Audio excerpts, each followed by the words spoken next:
Guipúzcoa es un territorio con una gran tradición cristiana.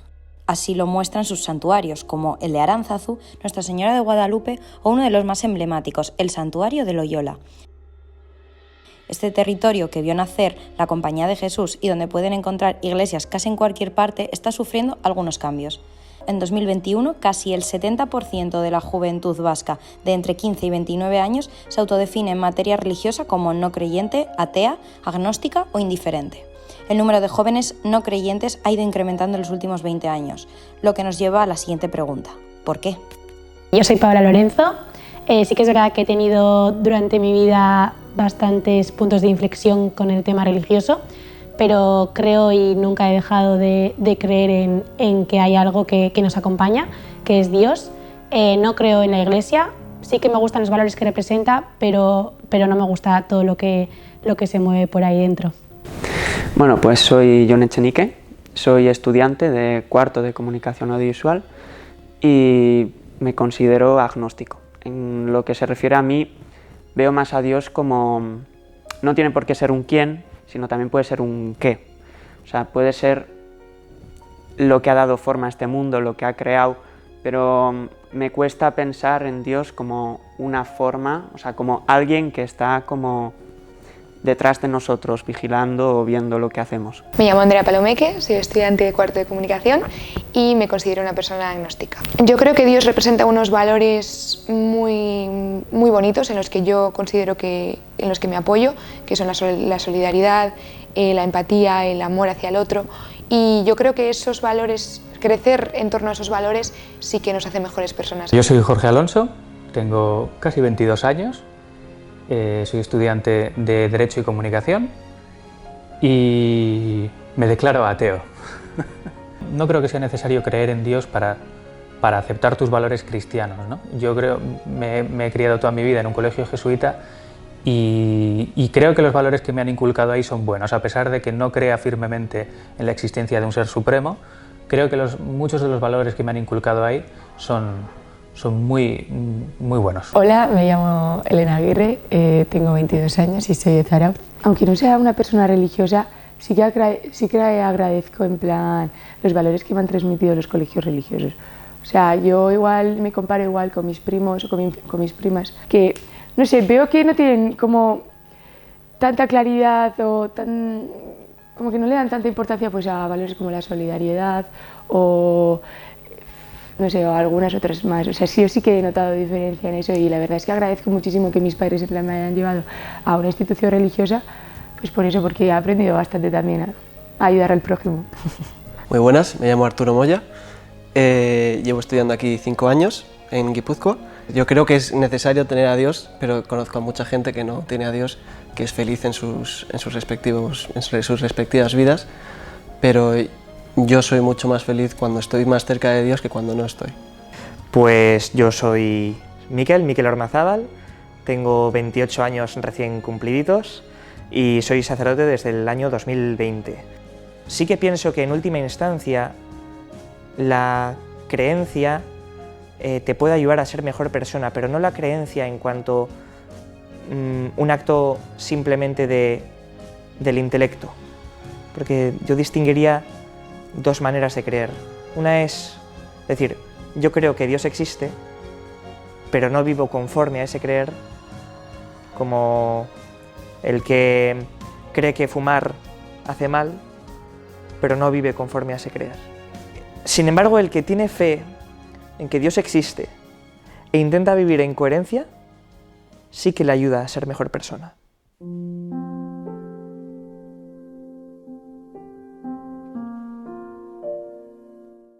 A día de hoy hay muy pocos seminaristas en Guipúzcoa. Las vocaciones religiosas parecen estar mal vistas por la sociedad, o tal vez no. Les hemos dicho 2 palabras a los jóvenes entrevistados: sacerdote y monja. Asco. Rechazo.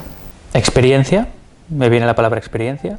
Pues pienso en una persona que está involucrada con la Iglesia y que realiza actos religiosos. Porque yo creo que hoy en día los sacerdotes están muy relacionados con el tema de la pederastia, se han visto muchos casos. También considero bueno, no es que considere, sino que no puedo llegar a entender cómo alguien puede pensar de esa manera, se me hace muy difícil entenderlo. Mi padre fue a un colegio católico y hace unos años salió un caso de que uno de sus profesores había sido acusado de pederastia con uno de los compañeros de clase de mi padre, y me parece que, que está más cerca de nosotros de lo que pensamos. La verdad es que no he estado mucho con sacerdotes, no me he encontrado a lo largo de mi corta vida por el momento, no me he encontrado con muchos, no he interactuado con muchos, pero siempre los he visto como personas muy ductas, muy leídas, que bueno, han decidido dedicar su vida a Dios y me parece una decisión muy valiente y muy respetable. Pues nada, gente muy sacrificada por su creencia, gente muy sacrificada y merecedores de todo mi respeto, la verdad. Tengo relación con gente que quiere entregarse por completo a Dios, tengo relación con muchos sacerdotes, a los que considero hermanos, con religiosas, con religiosos y, por ejemplo, vivo con un sacerdote que es de Tanzania y que me está enseñando algo de Swahili, ahora sé santiguarme en Swahili. Kwajina Labama, Nalamwana, Nalanrojo Mtakatifu, Amina. No, pues es una relación normal, quiero decir, con algunos me llevo mejor, con otros me llevo peor, puede haber más afinidad con unos que con otros, pero es verdad que algo bonito es que nos une una misma fe y no es un sentimiento simplemente como si nos uniera, no sé, pues ser aficionados de un mismo equipo de fútbol. Mi vida ha sido como modelada por Cristo, entonces cuando me encuentro con otro cristiano, y con un cristiano además que de la misma manera que yo ha querido optar por una vocación de entrega completa al Señor, pues me parece que es algo bonito y que no es algo que es difícil que otras cosas puedan separarnos. En el caso de las monjas, pues me da mucha pena que haya mujeres que dediquen su vida de esa manera. Yo he ido a un colegio católico y hacíamos retiros en una casa de monjas. Sí que es verdad que he tenido relación con ellas, pero yo las he visto más como unas señoras mayores que están todo el rato dispuestas a ayudarte, a estar contigo y a enseñarte muchas cosas. Monja. Buah, esta es más complicada, ¿eh? Igual suena un poco mal, pero me viene más bien disciplina. La palabra disciplina a la mente. Régimen, disciplina, normas. Vulnerabilidad porque siempre las he visto como personas muy cerradas, muy suyas. También es verdad que hay muchos tipos de monjas, o sea, no están solo las de clausura. Y hay monjas que viven una vida normal y que dedican su vida a Dios, pero son muy suyas, las veo muy vulnerables y como que no les gusta tener contacto más allá de su círculo y de su entorno. A ver, es que depende también de qué monjas y qué sacerdotes, ¿no? O sea, considero que igual una monja de clausura sí que igual vive en plan más centrada en ello, pero yo cuando tenía como 5 o 6 años estuve como en un colegio de monjas. Ellas sí que como que se entregaban más a ayudar en plan, a las personas necesitadas. Es como que ellas fueron las que me enseñaron lo de todos los valores y tal, de la solidaridad, no sé qué. Sí que considero que ese tipo de monjas ayudan muchísimo a ese tipo de personas, pero las de clausura no, o sea, es que hay como muchos tipos, ¿no? Lo mismo. De hecho yo diría incluso más, porque las monjas sí que son personas increíbles. Existen muchos movimientos, congregaciones y retiros. En definitiva, diferentes grupos de iglesia que actúan de diferentes formas en la sociedad. Hay un poco de todo. Porque yo he vivido pues gente que tiene su burbuja y que vive en su burbuja, pero porque ha decidido vivir así. Y luego hay gente que es súper sacrificada, que se dedica a ayudar a la gente, da igual dónde esté y cómo esté. Bueno, al clero guipuzcoano le sobran años. Lo general, cuando uno va a su parroquia, estadísticamente la probabilidad de que tenga menos de 30 años es muy bajita. Entonces, bueno, somos un clero envejecido. Y si algo nos falta también es, creo que hemos tenido una dificultad en nuestra comunión interna, durante bastante tiempo además. Creo que a mí me duele decirlo, porque parece incomprensible, ¿no? Como teniendo al Espíritu Santo, que es el que nos pone en comunión, pueda haber al mismo tiempo pues estas divisiones por modos de planteamiento distintos, bien sean pastorales o doctrinales o teológicos. Pero fíjate, la experiencia que tengo yo es que he sido capaz de trabajar con sacerdotes que piensan de distinta manera, que tienen planteamientos eclesiológicos, cristológicos distintos, y sin embargo que no solamente hemos sido capaces de trabajar juntos, sino de querernos. Y el pueblo de Dios, los fieles cristianos, tienen buen olfato y se dan cuenta de cuando los sacerdotes se están metiendo pullitas o cuando realmente se quieren. No he interactuado mucho con el clero guipuzcoano, pero sí que creo que están bastante enterados, bastante informados sobre las cuestiones que preocupan a la ciudadanía. No he ido mucho a misa, pero en aquellas veces en las que he podido conversar con alguna persona del clero, siempre me han demostrado un espíritu muy crítico y muy racional. Sí que es verdad que yo creo que la iglesia, las misas, los encuentros litúrgicos se centran mucho en las cosas malas de la vida, en intentar transmitir como pena a las personas, y entonces ahí es cuando intentan convencer de que la figura de Dios o la figura de Jesús o la figura de la iglesia es la única que va a ayudarte a salir de esa pena, o las únicas figuras que van a ayudarte a buscarle el sentido a esas cosas malas y convertirlas en buenas, ¿no? Y entonces eso me da mucha pena de la forma en la que se transmiten los valores de la iglesia. Y a mí, por ejemplo, yo disfruto mucho en las iglesias evangelistas, por la forma en la que dan las oraciones y la forma en la que transmiten y llegan a las personas. Yo creo que los mensajes que se transmiten en misas y demás son muy negativos, son muy... pues que no tienen un discurso que atraiga a los jóvenes. Yo creo que debería darse la vuelta al discurso que se dan en las misas de tal forma que atraiga a jóvenes. Yo creo que en general algo que le falta un poco le faltan un poco a todas las religiones, que es acercarse más a la juventud, yo creo. Es cierto que el clero siempre ha tenido un peso muy importante entre la gente de tercera edad, pero yo creo que es importante que se acerquen a la juventud, y para eso es importante que sepan cuáles son las preocupaciones de la juventud, qué es lo que más inquietudes genera en los más jóvenes. Realmente siempre lo que más me ha llamado la atención de la religión es la fe conjunta de todo el mundo. O sea, siempre me ha chocado bastante como de ver a todo el mundo tan unido predicando el mismo mensaje, ¿no? Siempre es algo que me ha sorprendido.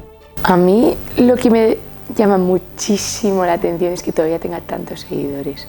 O sea, es que no sé, es que yo lo veo tan claro, es que igual estoy totalmente equivocada, pero es que pienso que, o sea, la vida es X, Y, Z, cuando muramos vamos a ser abono para vacas, y es que no pasa nada, o sea, es que es algo que tenemos que aceptar.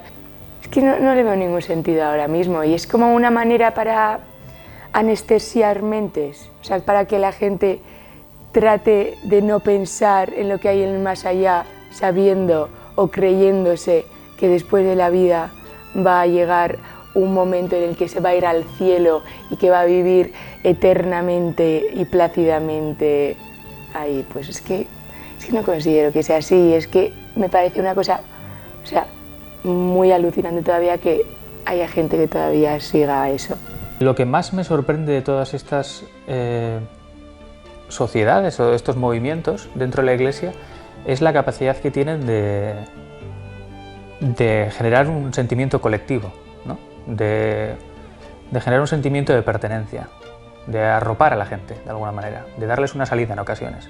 Conozco varias de las actividades que hacen y varias de ellas pues me parecen bastante interesantes, sobre todo las actividades relacionadas con el turismo religioso, ¿no? Todo esto de las peregrinaciones o también como se suelen hacer a veces pues retiros espirituales, y este tipo de actividades considero que son bastante interesantes. No he llegado a participar en ninguna, pero bueno, por ejemplo, ya conozco iniciativas sociales como Cáritas, que tienen pues, en toda España, y hice voluntariado con ellos. Nos ofrecieron voluntariados y hice con Cáritas de mi pueblo, en Villabona, y estuve con una niña dando apoyo, tal. Entonces ese tipo de iniciativas sí que conozco, pero más allá de eso, como grupos religiosos como EFETA y demás, conozco, pero no he estado en contacto directamente con ellos.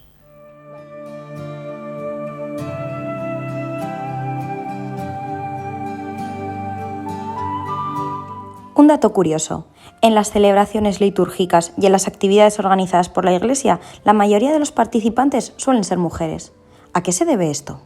Pues sinceramente no tengo mucha explicación sobre esto, pero a ver, es lo que se dice siempre, las mujeres se desarrollan antes y creo que son más listas que los hombres en ese sentido y piensan en que a lo mejor hay algo más que un mundo sin Dios. Yo creo que tienen como una mayor facilidad para desarrollar su mundo interior. Y eso hace que lo valoren. Nosotros igual no, somos más superficiales, los hombres. O sea, es que no quiero encasillarnos tampoco, porque también puede haber un hombre con una vida interior muy profunda, ¿no? Pero es una tendencia, desde luego.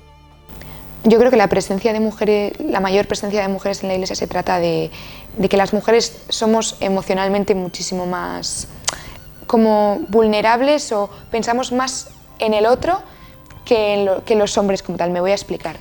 Las mujeres como tal se ha demostrado que tienen más inteligencia emocional que los hombres.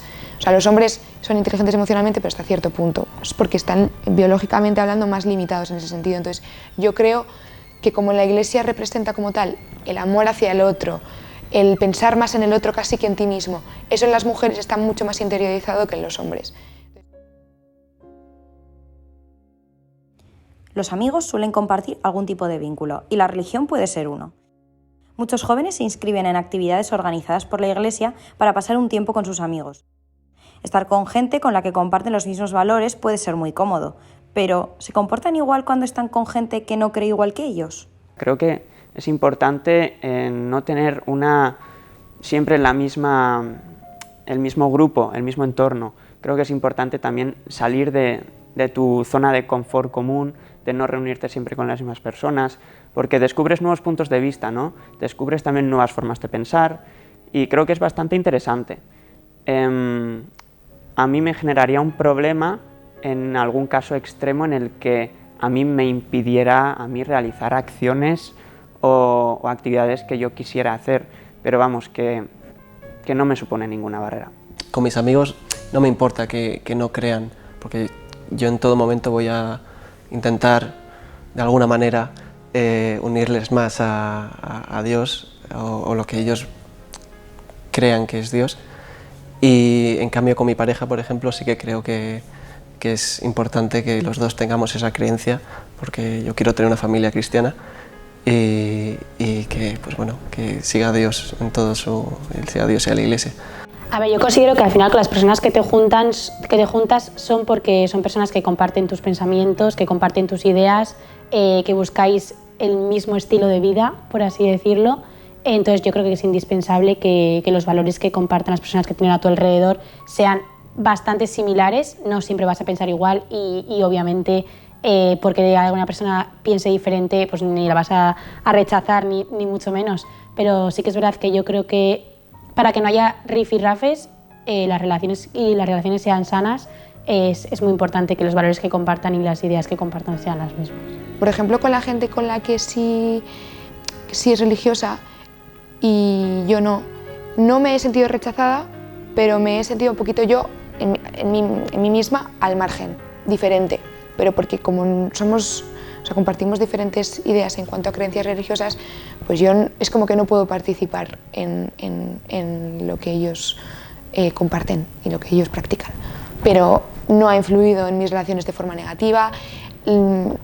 Como ellos siempre han estado siempre enfocados en los valores del respeto, tampoco me han intentado a mí influenciar en ese sentido. Entonces yo creo que siempre he tenido una relación muy sana con las personas que son creyentes en Dios. Es verdad que si al fin y al cabo, si estás rodeado de gente que comparte tus mismos valores, es más fácil pues, que ese sentimiento de comunidad se cree de forma más sencilla, ¿no? Pero no creo que las diferencias en los valores tampoco deban generar un gran impedimento, un gran problema. Es lo mismo que ocurre en la política, ¿no? Tú puedes tener pensamientos o ideologías diferentes, pero no por ello vas a dejar de forjar buenas relaciones con esas personas. Imagina que tienes delante de ti a una persona que piensa de forma diferente, ateo, cristiano, deísta. ¿Qué te gustaría preguntarle? Si tuviese que preguntar algo a alguien creyente, le formularía la siguiente pregunta. ¿De dónde ha salido su fe por su religión? Y si piensa que ha podido ser influenciado por su entorno más cercano a la hora de tener esa fe. ¿Por qué? Yo creo que ¿por qué? Porque no crees en Dios. Y tener una discusión de por qué ha llegado él a esa conclusión. ¿Porque se lo han dicho o porque de verdad él ha estudiado el porqué de eso? Le preguntaría ¿por qué? ¿Por qué eres ateo? ¿Por qué niegas la existencia de Dios? Es la pregunta que es la que nos ayuda a conocer. Con todo el respaldo científico que hay, ¿cómo sigues creyendo en Dios? ¿Cómo ven a Dios ellos? En plan, ¿cómo te imaginas? ¿Le pones cara? ¿No le pones cara? ¿Crees que es una persona que está en una nube vigilando desde arriba? ¿O cómo? Es una cosa que me genera mucha curiosidad. Cuando tú estás rezando a Dios, ¿a qué ente estás rezando? ¿A qué figura? Porque como yo soy agnóstica y no sé en lo que creo, me gustaría saber qué forma le dan a eso que creen. Hombre, la pregunta es bastante habitual, ¿no? Pero yo le preguntaría a una persona más religiosa que yo, le preguntaría desde luego cómo visualiza a Dios, ¿no? Porque hay muchas formas de visualizar a Dios. Yo tal vez no crea en un Dios como una fuerza astral, pero tal vez crea en él como una fuerza de la naturaleza, algo que en realidad se puede traducir en ciencia, ¿no? Entonces yo a esa persona le preguntaría sobre todo cómo visualiza a Dios, porque hay muchas formas distintas de interpretar la Biblia y de interpretar a Dios. A ti como persona cristiana, ¿qué te aporta la Iglesia? Es difícil entender al que piensa diferente. Es difícil creer sintiendo dudas.